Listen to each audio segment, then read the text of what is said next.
There was a time when stories didn't rush you. They sat beside you. Stories like the one with Mr. Kamau, Tom, and Jane, the kind written on slightly yellow pages, where the words felt older than you, wiser than you, and somehow patient enough to wait until you were ready to understand them. It was a very good story. Let me tell it a little. Mr. Kamau lived in a small house at the edge of the village, where the road narrowed and the noise softened.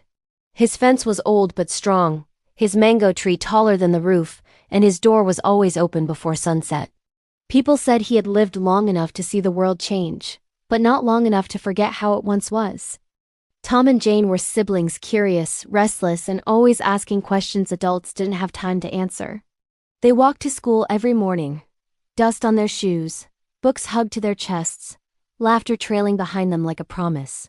One afternoon, on their way home, rain began to fall, not loudly but gently, as if the sky was thinking. They ran for shelter and found themselves at Mr. Kamau's gate. "Come in," he said before they even knocked, as if he had been expecting them all along. Inside, the house smelled of tea leaves and old paper. Shelves were stacked with books whose covers had faded, but whose stories were still alive. Mr. Kamau poured tea slowly, the way people do when they are not in a hurry to finish life. "You see," he said, handing them their cups, "the world teaches loudly now. But it used to teach softly." Tom leaned forward. Jane listened without blinking. Mr. Kamau told them stories, not about heroes who shouted or villains who roared, but about ordinary people who made quiet choices.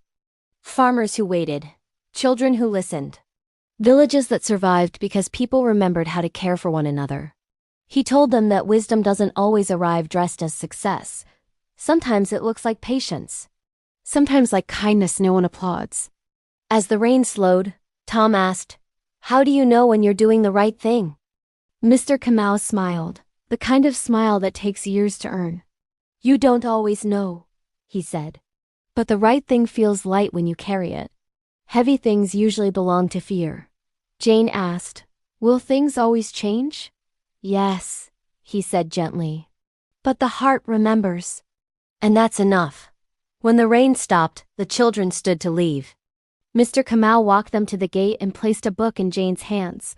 Its cover was worn, its spine cracked. "Stories," he said, "are how we pass truth without forcing it." They waved goodbye and walked home quieter than before, as if something inside them had shifted. Years later, Tom would remember that afternoon whenever life felt too fast. Jane would keep that book, even when its pages loosened. And Mr. Kamau? People said his house stood empty one day, but the mango tree still bore fruit, and children still paused by the gate, as if waiting to be invited in. That's how those stories were. They didn't end loudly. They stayed with you. They taught without preaching. They comforted without explaining. Vintage storybooks didn't just tell stories.